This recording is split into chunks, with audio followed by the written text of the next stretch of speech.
All right, April 8th, here we are doing chapter 9. Yes, life isn't fair is the name of the chapter, and I have a lot to say about that. My title rebranding would be Comparison versus Inspiration. That's if I was Mel's editor, that's what I would call it, comparison versus inspiration. So it's a reminder that our reality, right? So each person has their own reality. Our reality is unique to us, like our fingerprints.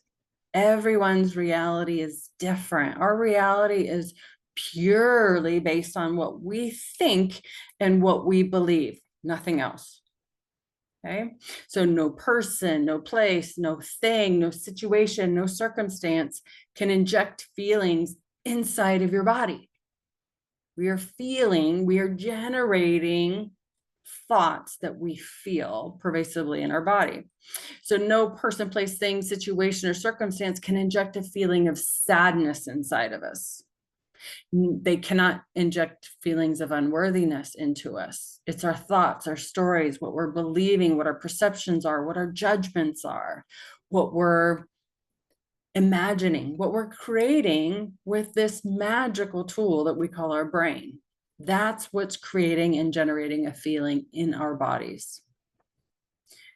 Comparison is a big part of this chapter 9. Comparison is a thought habit. That's it.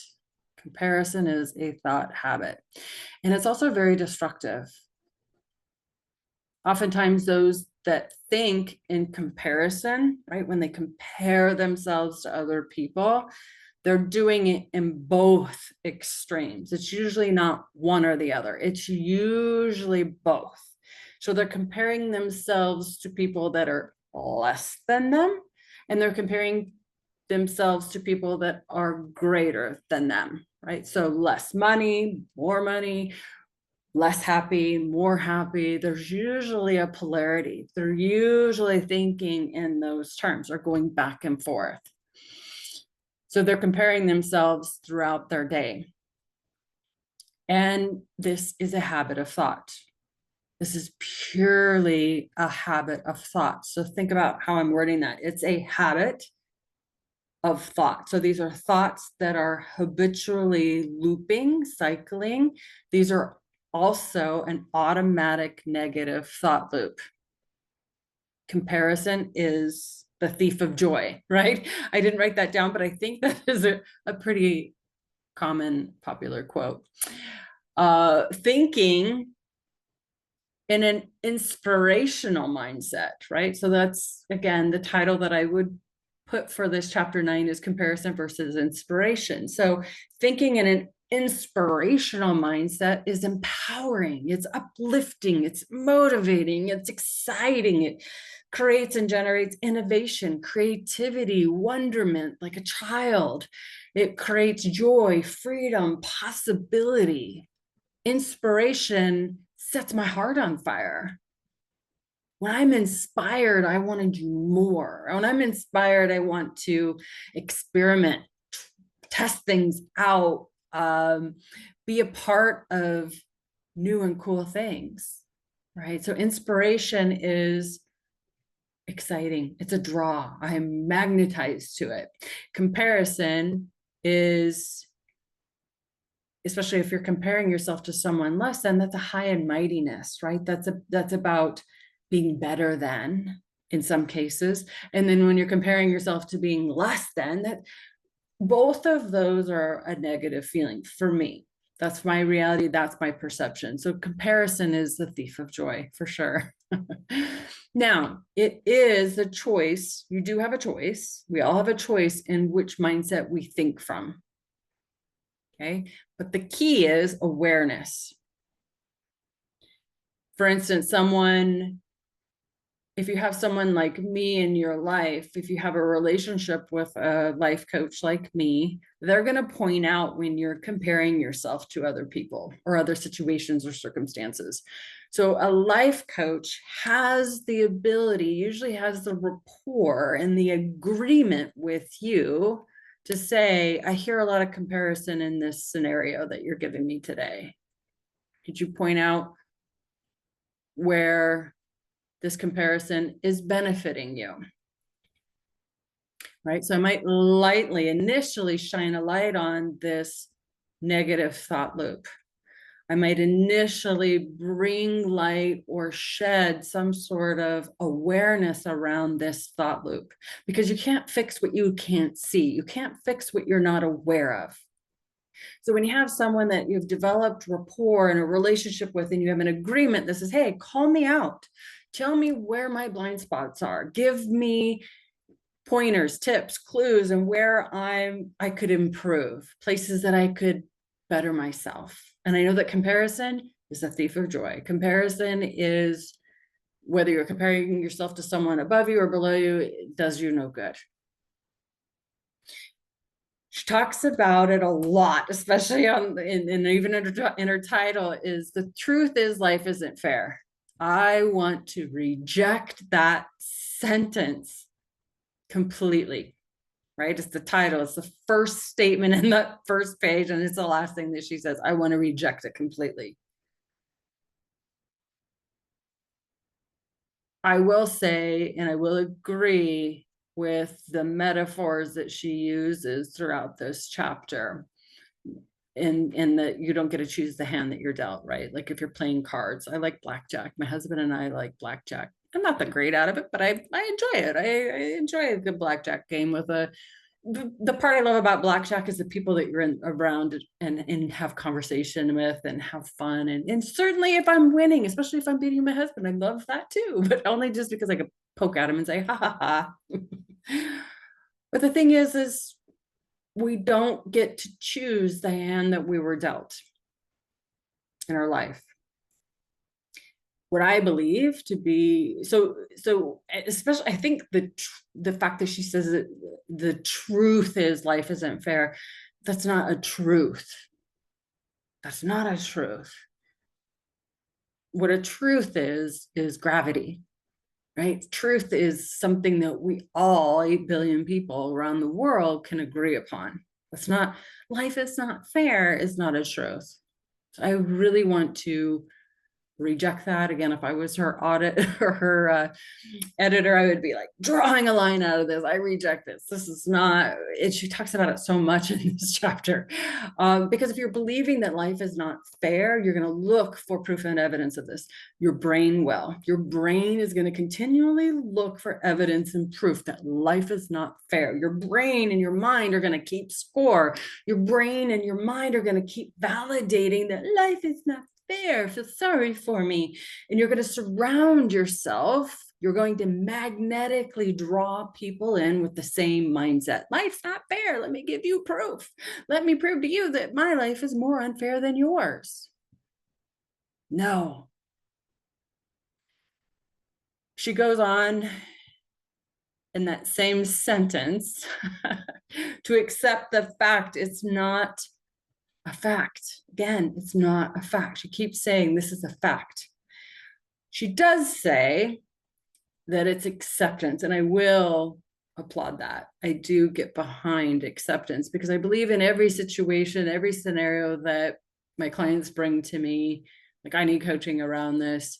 It's about change or acceptance, really. I really make things super, super crazy simple. I like to simplify things because truly, honestly, the world is so, you can get on and get so much information and it just creates so much paralyzation because there's so much information. So I like to make it super, super simplistic. So she talks about acceptance, the fact that it's acceptance. However, I will agree, it's acceptance of the hand that you're dealt, is I think how she words it. So acceptance. I'm going to allow Lynn to come in here. Hi, Lynn. I'm going over the notes, so I'll be just a couple more minutes and I'll call you in to add your 2 cents. But acceptance, so you have 2 options. You have choice of change, right? Change something about what you're dealing with. Sometimes you don't have a choice. Sometimes what you're dealing with, sometimes what my clients bring to me there is no choice, right? There's no, or nothing that you can change, because what's occurring is all outside of your control, right? We can't control what other people think, say, or do. A lot of times my clients will come to me and say, Catherine, make my husband talk nicer to me, or make my boss be, more warm and compassionate and empathetic towards me. That's not within your control, and we can't change it. So what is the other option? Is acceptance. Make peace with it, or let them, as this book really utilizes as a theory. So I'm not sure it's true that every single person on the planet struggles with other people's successes as well. That was stated in this chapter. And she goes on to talk about how it's paralyzing. I would agree that at some point in everyone's life, they may have struggled with other people's successes. I don't know. The way she words it is every single person on the planet struggles with other people's successes. I don't know that to be true. Again, she's using this word true. So I want to reject that. Now, I will say in high school, probably a lot of us, most of us, maybe, I can't say all of us, and I can't say it's true, it's not gravity, may have struggled with the successes of other people. And it's how we handle it, how we handle other people's successes. What did you do as a result of seeing someone else succeed at a faster pace than you, or get a jump start from you, or maybe have more resources, as she talks about? It's how we handle those things. And certainly, talking about high school or middle school, and that's kind of a very, very important time of our lives. In fact, the more I learn, the more I understand how critical that point in our lives is middle school and high school. And I'm like, oh man, I wish I could go back and raise my kids again differently, right? So but they're both amazing and incredible. So it's not how they turned out, it's just I wish I would have done it differently now, because I have so much more wisdom. But I digress a little bit. But what our experiences are throughout our life, right? How we handle seeing other people's successes really has a big impact on us throughout our life. If we look at other people's successes and it triggers in us a negative emotion, all that negative emotion means that trigger is for something for you to work on culturally and societally. And when I look on social media, I'm in a lot of self-help groups and a lot of people asking for support and opinions and advice and so forth like that. There's just a lot of finger pointing and blaming. They make me feel is how a lot of sentences start, right? As they describe the situation that they're dealing with. And that's not true, right? No person, place, thing, situation, or circumstance can make you feel sad, mad, glad, happy, elated, excited. It's all in how you think about it, period. So what you're thinking and believing in realm of someone else's success, and if you're equating that to be you're a failure, that's just a negative thought loop. That's a habit. That's an automatic negative thought habit. That's rumination. That's circling the drain. That's all that is.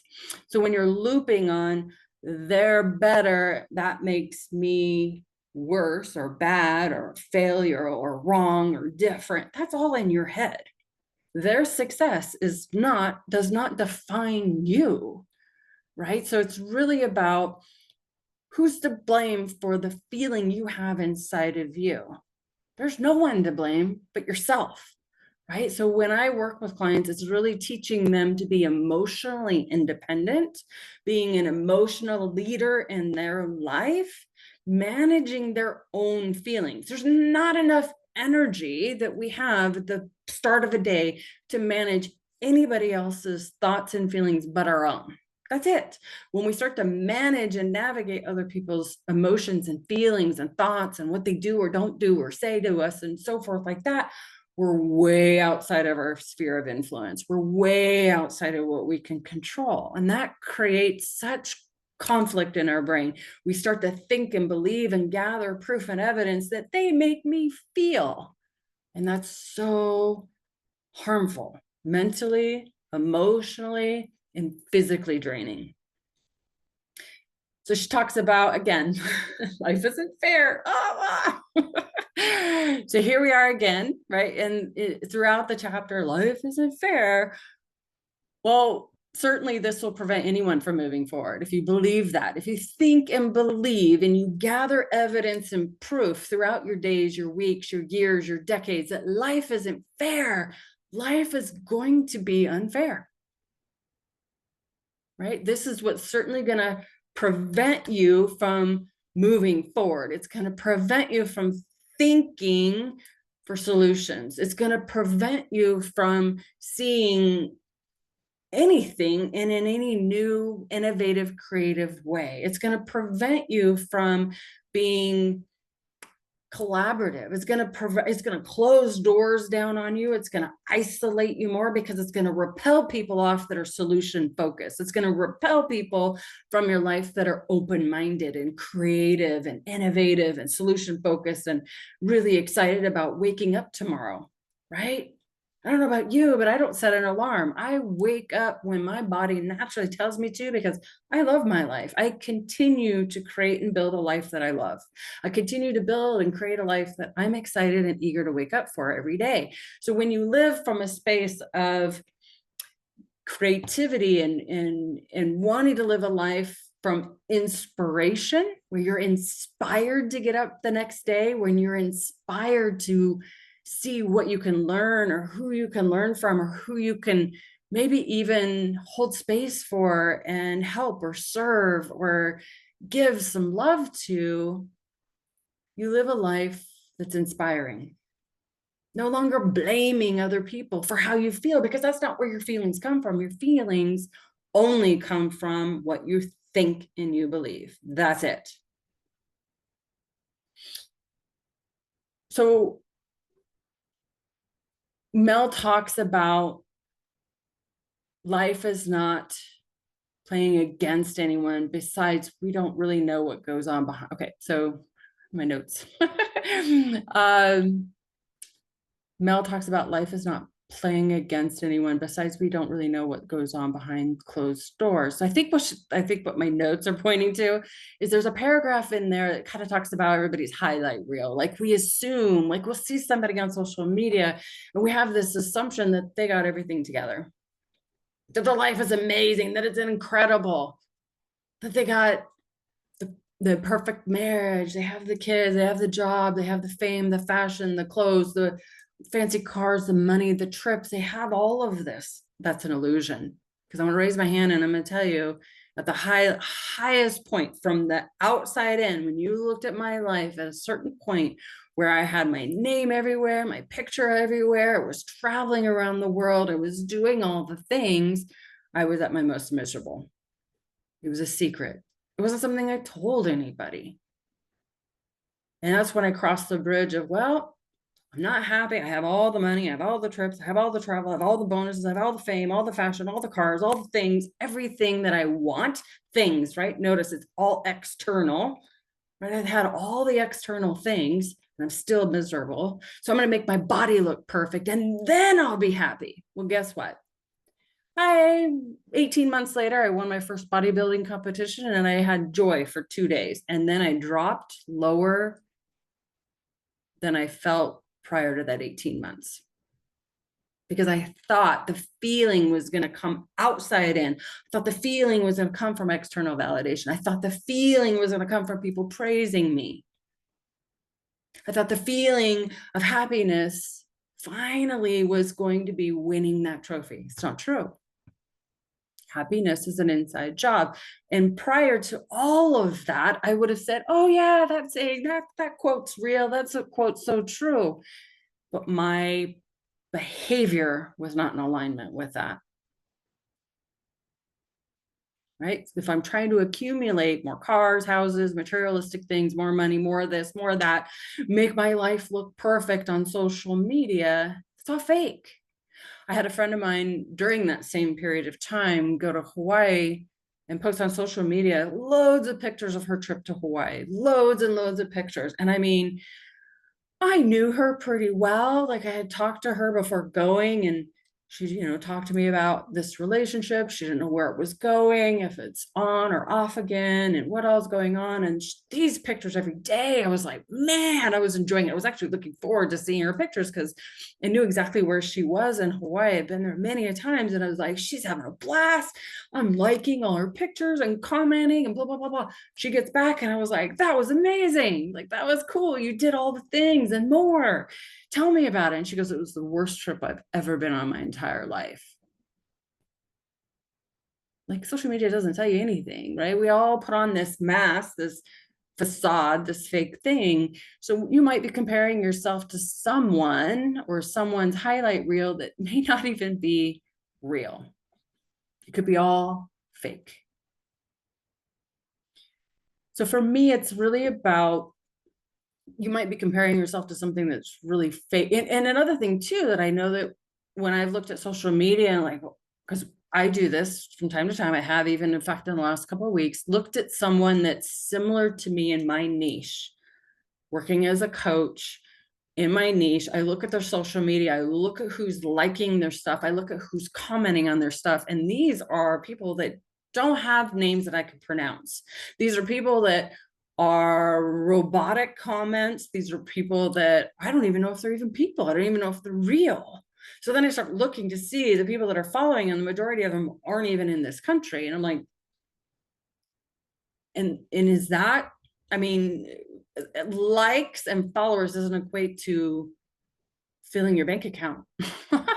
So it's like, there's so many things out there that is so phony, right? For me, it's about, if I see someone really, truly, honestly, genuinely, authentically succeeding in something that I want to be really good at, and I did this in my previous business, I sought out mentors, I sought out people that I respected, people that were real, authentic, genuine, and I'm like, I would absorb. I wanted to learn from them. I lean into people that I know and respect and want more from. And I'll pay for that. I will pay, and it may not be currency. It might be, I don't know, anything. It might be some sort of exchange of energy. And that's what I do when in the comparison thing. I have a positive connotation to comparison in a way that, how did they get there and how do they become my mentor, right? That's for me. But I also do like the word inspirational. I like to inspire people personally. But one of the other things that came to mind in this chapter was 6 years of my previous career. I prior to that 6-year period, during that 6-year period, I was very, very, very incredibly successful. So much so that there were a few individuals that filed complaints against me for 6 years. So this to me is an example of comparison that is, I don't want to use the word toxic, but it is the word that's coming up for me. But I, over and over again, proved over and over again that I was doing things ethically. I was doing things above board. In fact, the company that I worked for saw through it and knew it and created that time and space because of the complaints and because of what was said. They had to do an investigation on me over and over and over and over again for 6 years. So they took it as an opportunity to educate more, train us more to be even better, to be even stronger. So what's funny about that comparison, right? By filing those complaints because they were jealous, they were envious, and at night they talked about me, it made them mad, I made them angry, because I wasn't breaking any rules. The biggest thing is I covered the entire state, and they all had these invisible lines like, oh, you can only talk to these people in your square little box of 3,000 people. I'm like, no, my license says I can market to the whole state. And that's what I did. Sorry that upsets you. I'm just creative and innovative and want to inspire you to do things differently. Anyways, but for me, it's about leaning into that inspires you. right? Again, back to my thing, I had to work really hard to prove that I was doing things above board and ethically. And again, I sought out people. They didn't call them coaches back then, but I know I hired one guy.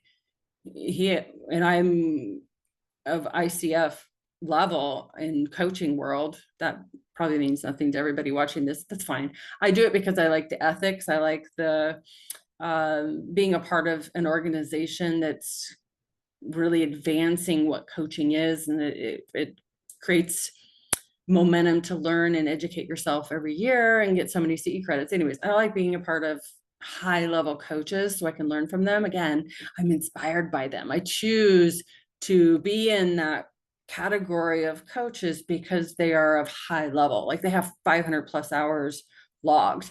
So for me, I want to be around people that are that way. And same with my previous career, I would hire people. Back then they didn't call themselves coaches. I don't remember even what this guy was called, but anyways, I remember him yelling at me on the phone and, well, I'm going to come up there and I'm going to kick your beep. Anyways, but it's really, I love inspiration. I love to inspire as well. And to those that compare themselves to other people, most of you don't know you're doing it. Most of you have no idea that you're doing it, and that's okay, right? So it's really having someone like me, right? A lot of times your friends and your family aren't going to tell you, hey, Catherine, you're comparing yourself. Do you hear yourself comparing yourself? Do you hear when you speak that way, when you're comparing yourself to other people, it's really dragging you down. If your friends or family tell you that, you probably are going to blow them off, or you're going to dismiss them, or you're going to defend what you are doing, what you are saying, and oftentimes it's not well received. That's why a coaching agreement, having a relationship with a coach, someone that you know is going to tell you the truth, and it's usually packaged in a way that you receive it well, or hopefully so. Time to time that can not land, and that's fine. They're not ready to hear that. That's okay. I also want to point out social media. I kind of alluded to it a little bit, and I know Mel did in this chapter. Is social media the reason for comparisonitis? Right? Kind of talked about it a little bit earlier. Is that possible that social media is something that you want to limit? I'm not saying get rid of it, because that's avoidance, and that's not healthy either, in my opinion. So if there's something in your world that's creating any kind of negative feeling, whether that's stress, anxiety, worry, comparisonitis, it's really going, having the awareness, going, I'm feeling a negative emotion from being on social media, whether that be comparison or anger or frustration or guilt or envy or whatever the feeling is. It's leaning into it. What is this that I'm thinking and believing that's creating this feeling? It's not the social media. It's not. I know we want to point the finger and blame social media.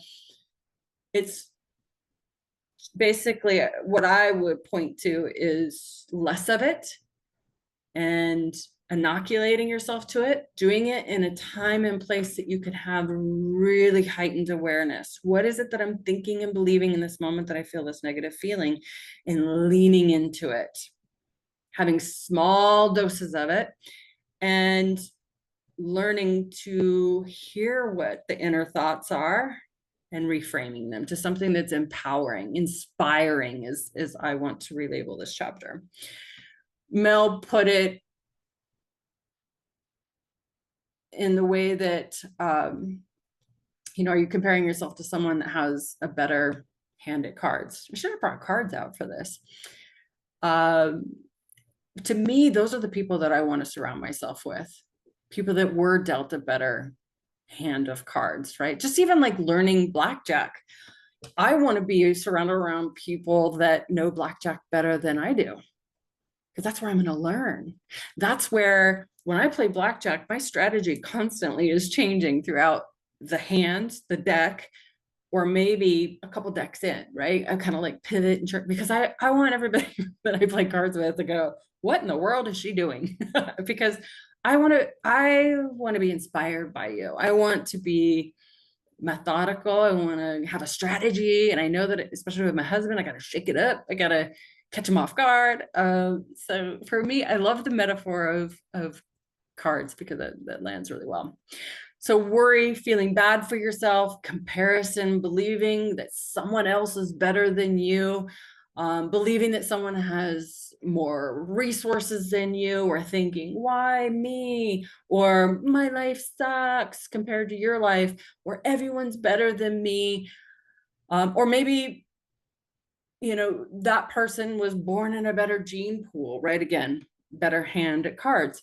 All of these are stories. All of these are beliefs. These are automatic, negative, toxic thought loops. That's all they are. And when we think that, when we believe that, when we attach to that story, our brain and our mind love to look for evidence of it. Our brain and our mind want to find validation for it.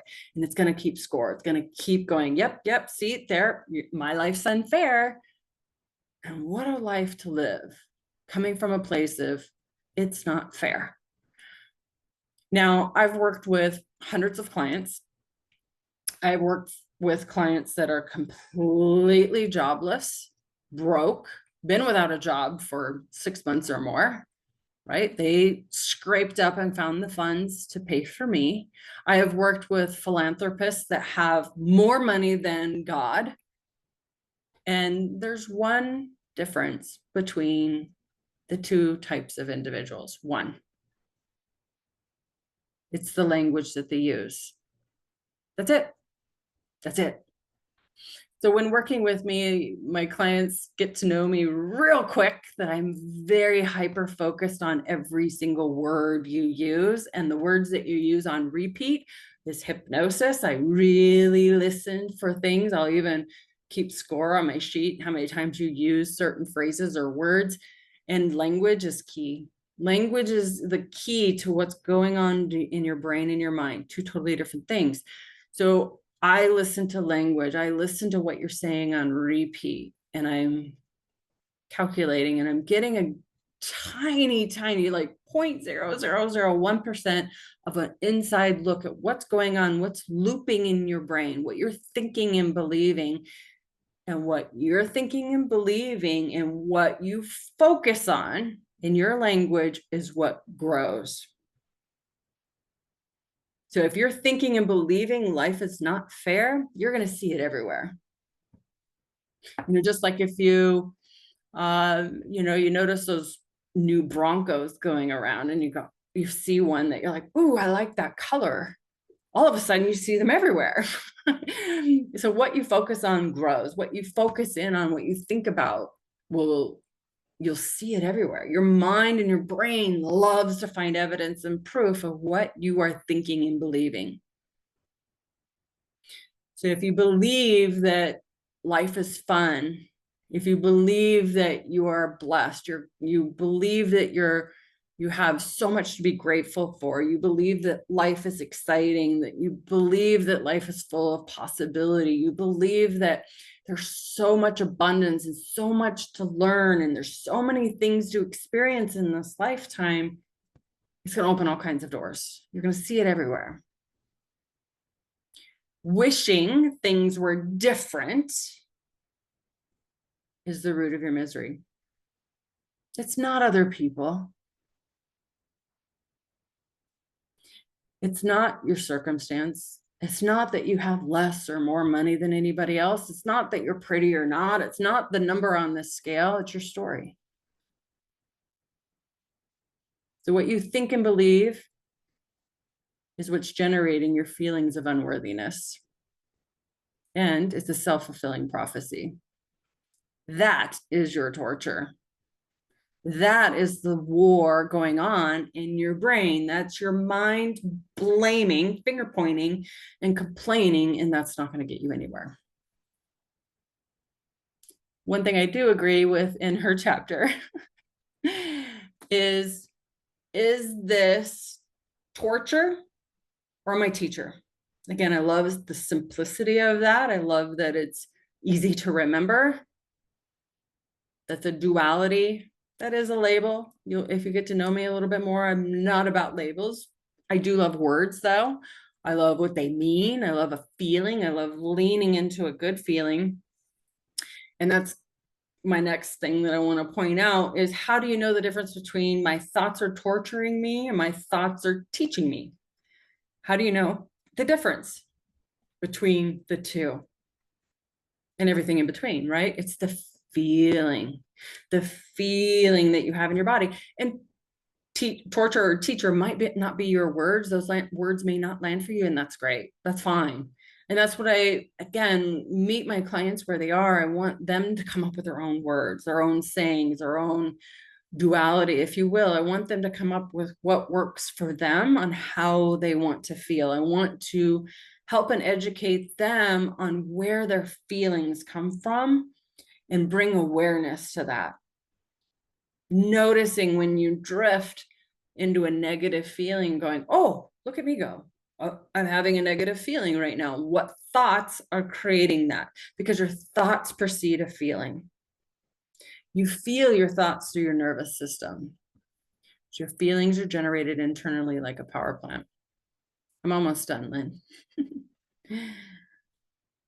So again, it's so very, very important to be able to articulate and create and describe how you want to feel in any moment that you start to drift off course, when you start to drift into comparison, because this chapter talks a lot about. It's being able to sense it and feel it at the beginning of it and pivot, right? Go, I feel like my feelings are drifting in a place that I don't want to feel. And how do I want to feel right now? I want to feel inspired, right? Using the other word. So it's envisioning yourself feeling inspired in that moment. Lynn will appreciate this. When building this house, there was a period of time that I came up here 2 days a week, Fridays and Sundays. And on the drive here, I came a point in time when I was driving up here that I dreaded it. Right? I had this negative feeling wash over me. And it was a good drive. It was a good 30, 40-minute drive, depending on the day. And I had this dread. I was like dragging my feet. And I'm like, oh, this dread. And I had this awareness about me going, oh, what is going on there? No need to know why. I know why. It's my thoughts. It's the thoughts that I'm believing. And sometimes the thoughts that we're believing in a moment, we don't hear those thoughts. They're non-conscious. We don't hear them, right? They're kind of running in. It's kind of like the music at Walmart. You know, there's music playing there, but you don't hear it. There's music playing in the grocery store or the store, but you don't hear it. That's non-conscious. That's real quiet and in the background, right? So same thing, you know, this dread, I wasn't thinking it. I wasn't saying it out loud, like, I'm dreading coming up here. It's not true. But I had a feeling wash over me. And I was like, ooh, I don't like that feeling, because I know if I enter this property where my husband was building this house with dread and misery and bleh, it's going to show up in my body language. It's going to show up in my energy, and your energy walks into a room before your body physically does.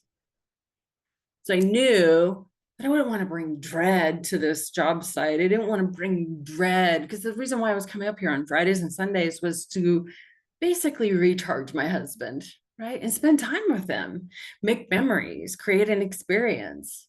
So I wanted to, it was important to me to notice, have awareness of that dread, and move to a feeling that I wanted to feel.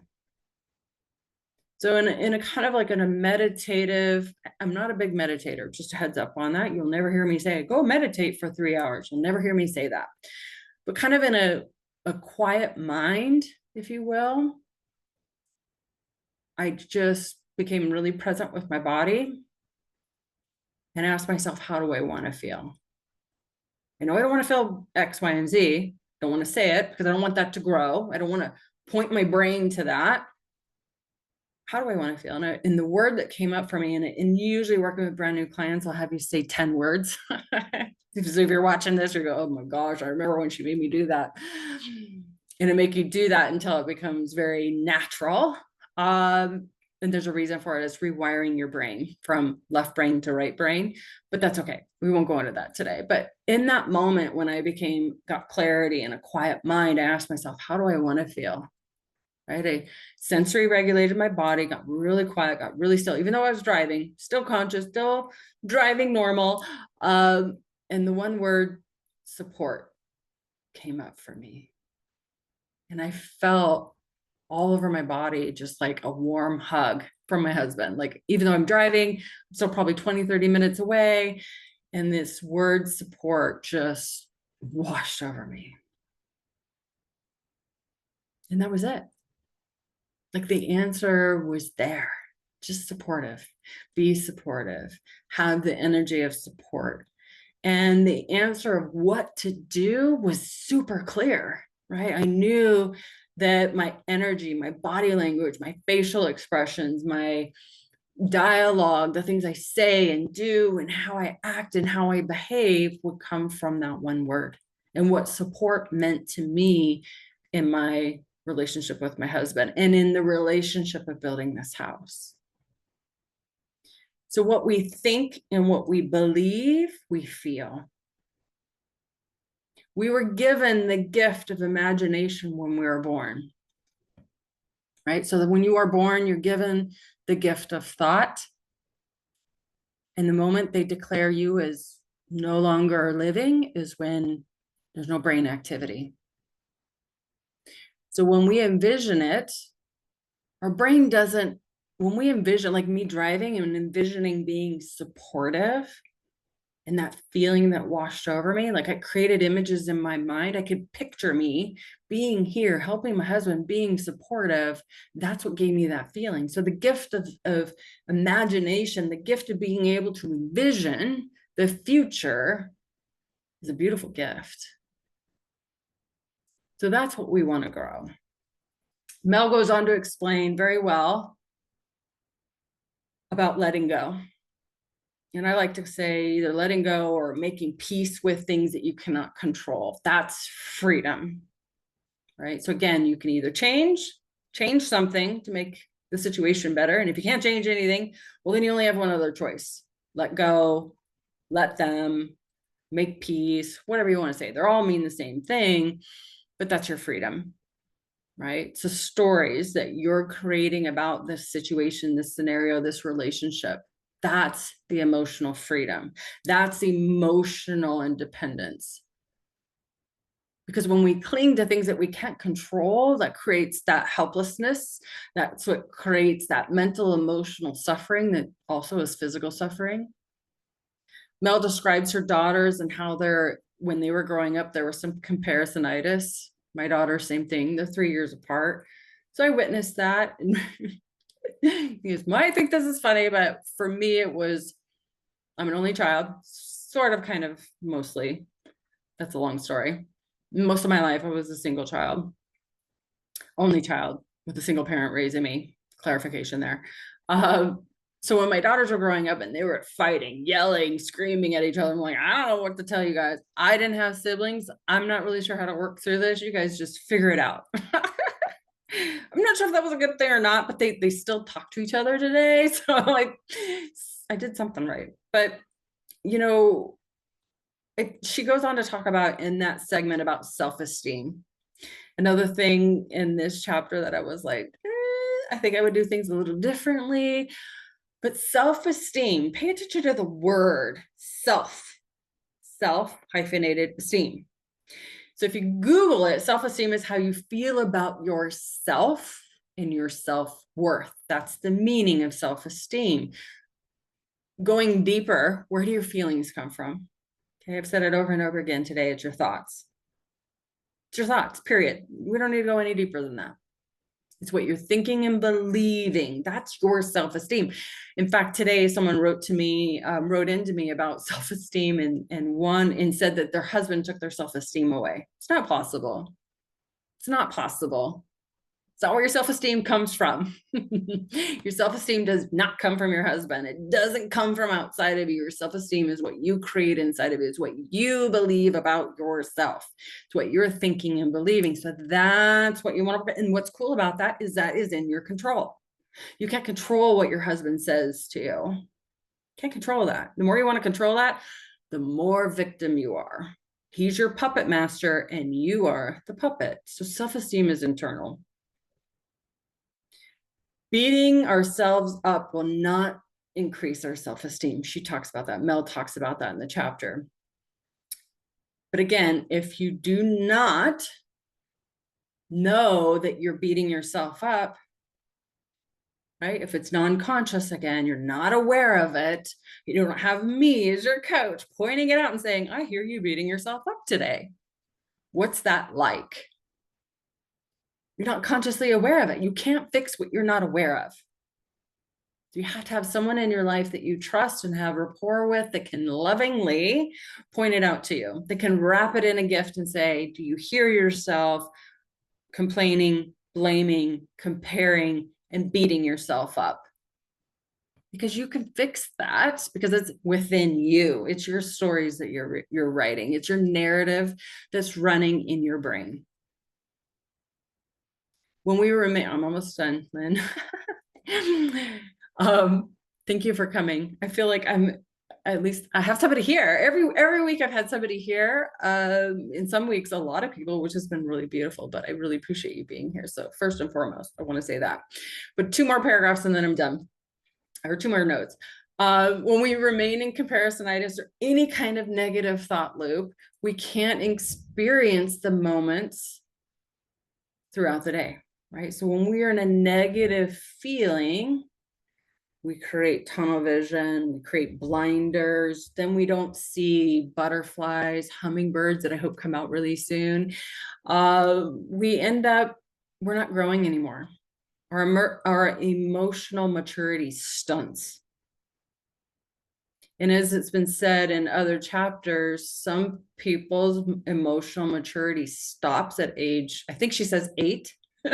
I always say 6, but but they don't know, they're not aware, right? I've been on the phone with clients and they literally sound like a child. Like their childlike voice comes out when they're really wallowing in whatever they're suffering in, and it sounds like a child coming out. It's because that's their emotional maturity and that's all they know. They don't know what's different. And so for me, it's recognizing that, bringing awareness to it and nudging them in the direction of self-empowerment, right? That emotional leadership in their life, having emotional intelligence, right? Emotional intelligence is being able to self-regulate your emotions, being aware that, I like to say our emotions on our scale of 1 to 10, ideally we're going to be around 5 most of the time, and noticing when we took to a 4, right? Oh, there I go. Oh, there I go. What's going on? What are the thoughts that I'm having? What's creating this? What's generating this? How am I setting myself up to feel this way, right? Because we can only control what we can control. And once we start thinking that we can control what other people think, say, and do, we are way out of base. And what that creates is a lot of confusion, and we lose ourselves. We lose what we like, what we enjoy, because we're managing everybody else's thoughts and feelings. One last thing. No one has ever won a card game by being obsessed about what another person is holding in their hands, right? So again, I love that metaphor. Focus in on the cards that you were dealt and make strategic moves based on your hand, right? Make moves in your life, forward momentum, forward steps, dealing with the cards that you were dealt. Focusing on what you can control, and it's just those cards. If you're focusing on my husband, if I'm trying to look at my husband's cards, I am no longer in the game. That's powerless. That's that powerlessness. You can't control what he has or what he does, right? Or what other players have in their hands. So anyway, so last thing I'll say is what you focus in on grows. And as I would relabel this chapter, Lynn, you know, you missed this. I would relabel this chapter comparison versus inspiration. So if you really focus in on inspiration, or insert your other positive word, make that grow. So yay, I'm so glad you're here. Let me ask you to unmute. Hopefully there you are. Go ahead and say something. Oh, I can't hear you. And that might be me. Hang on. Go ahead and say something. Oh, you're on mute again. Unmute. Say something now. Oh, it might be me. Don't touch anything. Try again. Say something. It could be me. Just muting myself. I think it's this one. Should be this one. So say something. I wouldn't touch anything. Oh man, I don't hear you. Darn it. Darn it, darn it, darn it. I wanted to hear you. Dang. Oh, I hear you. Yay. Okay. Woohoo. I don't know what I did. That's okay. It's okay. Technology it's wonderful when it works. And Right. it's magical. I'm like, I don't know how that worked, but I'm not gonna touch anything. Can you hear me now? Can. Okay. Can you see me? I can. Everything's working great. So is it just me? Because it looked like there were 3 That's people. okay. Oh, okay. I got 3 emails right before that people are on the road or whatever, all fun stuff going on. And so they're gonna watch the replay. Well, I had a little trouble getting in again, and then I just started over, and then I clicked on something else. One of them said click on Zoom, and then it said it wasn't, the number didn't work. And then I went around the block again, and I hit whatever it was because it was a long number, and that one worked. So, and then you were talking already. So Yeah. anyway, you're amazing that you can talk like that for an hour. I could talk forever. Yeah. That's a good thing. You don't come across like that in person though, or like talking like this. Yeah. Well, and I mean, you and I have The met at profession. social events, and it's interesting too, because what I could talk at length about is not something that I would talk about in a social event. Although I will say, someone in our community a few weeks ago, we had dinner with, won't name names. It was a good thing. It was a wonderful dinner and so forth like that. And they got really curious about coaching and what it is like. And it was about an hour and a half long. It turned into being like a coaching session. Oh, wow. So fun. It was so fun. And they were just like blown away. They were like, I've never thought about this stuff like that. Like, that's really cool. So yeah, you keep it going. You light the fire, it will go. But yeah. Oh, that's so cool. Well, part of it is too, is ethics are very strict about asking permission to coach, because it is a different type of communication. Not that I'm coaching in these videos, but it is, so it is different. You have to ask permission to coach somebody. Yeah. Yeah. Well, it's coaching and counseling, is a real different kind of link, but the same. Well, they overlap. So I kind of like to compare therapy and coaching. So therapy is a lot about the past, healing past wounds. But they overlap too. They go in the future, right? But coaching is very much about meeting you where you are now and helping you move forward.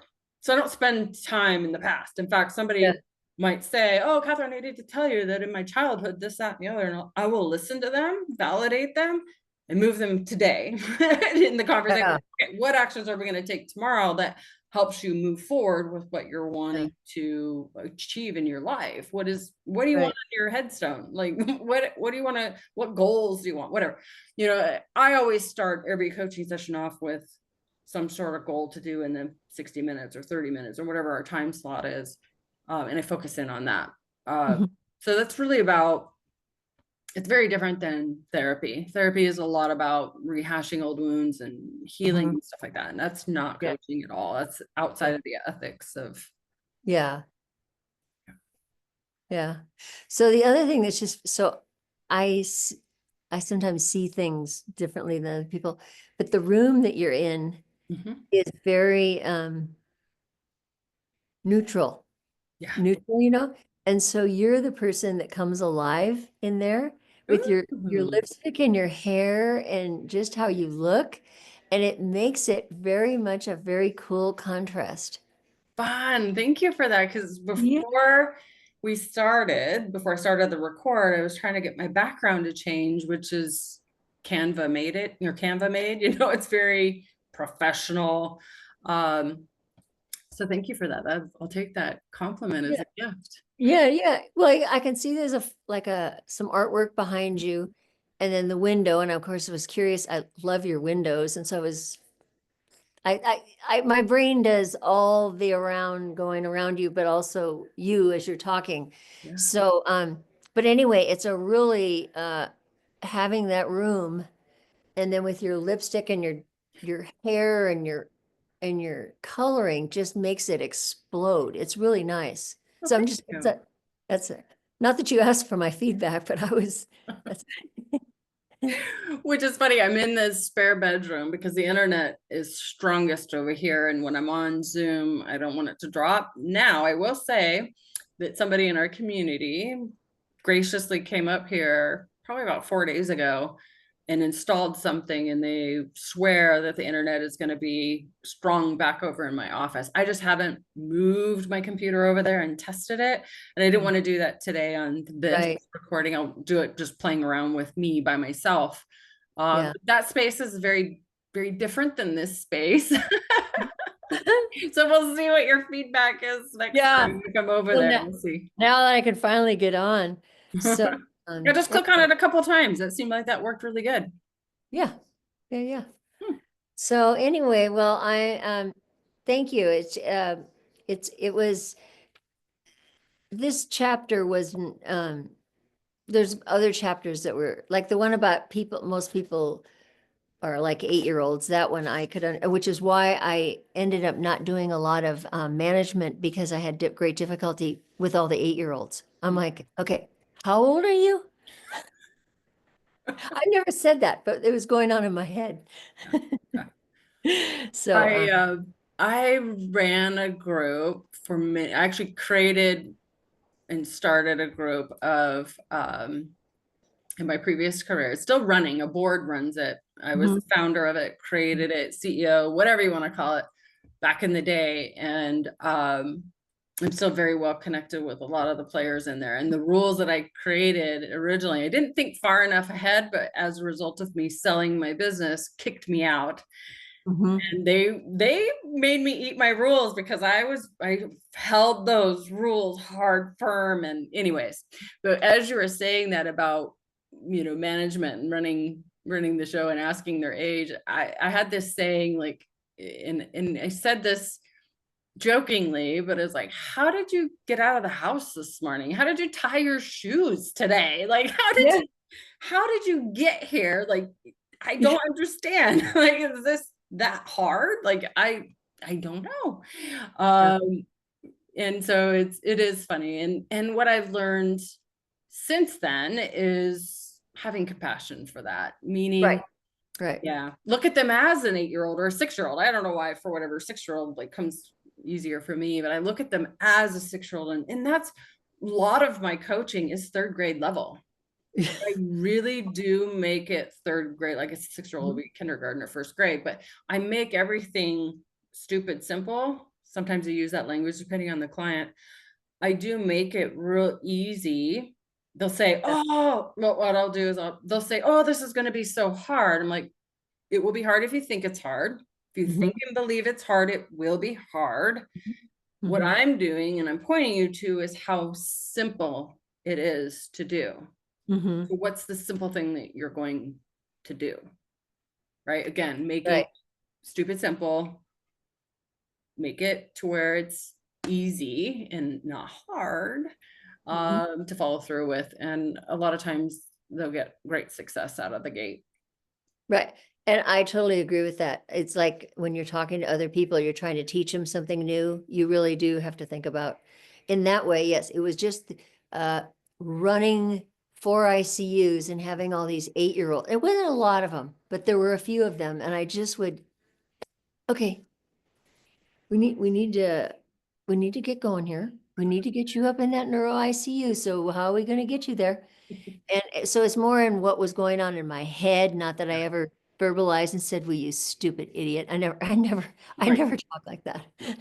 I could never see you doing that. Yeah, no, I would never do that. Yeah. So anyway, well, thank you very much. It's very,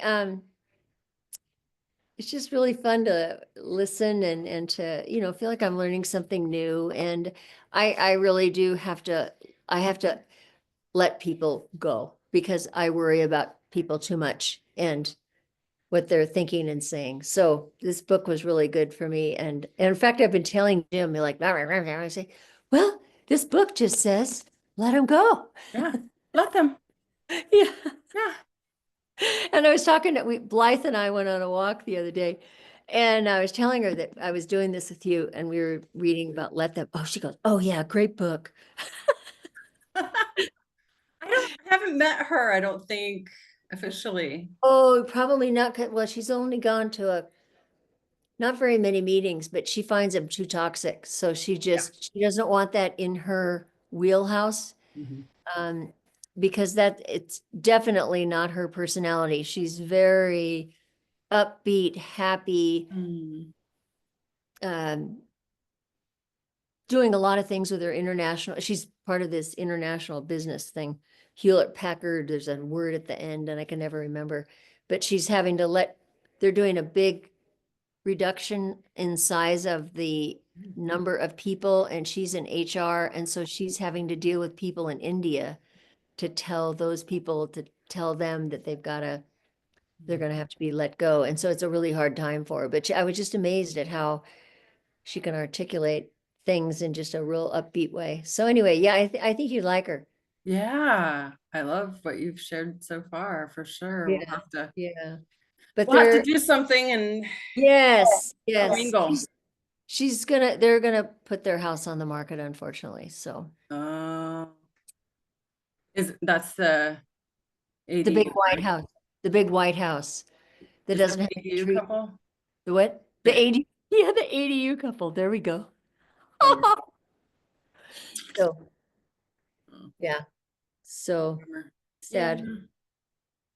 So yeah, it's really hard to know all these people, well, like Moses Yeah. and Jing Jing, and that they're gonna leave too. It really bothers me that people I really like. So We gotta let them. we're gonna let them go. Yeah. Somebody else will come in, open-minded, Yeah. and We'll like them too. yeah. Yeah. But think about it, we're meeting new people and we're not losing them, we're gaining. Yeah, there you go. That's a nice way to say it. Yeah, yeah, yeah. Well, I'll let you go so you can get on with your evening here. Oh, Thank wait, last question. What did you guys do on your date yesterday? Wasn't that, no, that was Sunday. Today's Sunday we went, I'll text you a picture right after this. okay. Okay. We went and looked at a little tractor. The picture you're gonna just love. So I'm Okay. gonna send you the picture. So we're thinking about it. I think I keep telling them, I was like, if it doesn't work out, we can sell it. So it's Right. a really good deal and it's cute. And so when you see it, you're gonna laugh. I promise. Okay. So Okay. Anyway, I just love hearing about your dates. I think it's a very cool thing you guys do yeah, and very important. very, very important. I So, enjoy it. I appreciate it. And he but goes along with it. I know, but that's the thing. That's half of why it's so fun is seeing this guy, this tough guy, big muscles. I can do anything, Yeah. but I'm going on my date with my wife this week. Yeah. It brings out his soft side. It's really cute. I That's think how I see it. I think Tux does too. Like, so many people have told me because Tux is now 11. So many people have told me over the years that, oh, Tim told me he's gonna have his dog with him today, and I was like expecting like this Rottweiler, or this pit bull, or this German Shepherd, and here he comes with this tiny little dog, and it was shocking. Right. We Very cute. soften him up. Oh, yeah, exactly. And I heard your dog a couple days ago up there barking and because it's such a cute little bark and way different than like the 4G's dog. I can hear a brr, brr, brr. And the wine coops have a beagle and has a, and there's your dog, it's just the cutest little bark. Yes, he is hilarious. He thinks he's bigger than he is, but yeah, he's a joy. But yeah, I'll send you that picture before I forget. Okay, well, Thank thank you. you very much, and I'm pretty sure I'll see you next week, yeah. Okay, good. We'll see Okay, Linda too, bye. hopefully. Okay, bye-bye. Thanks a lot, bye. Thank you, bye.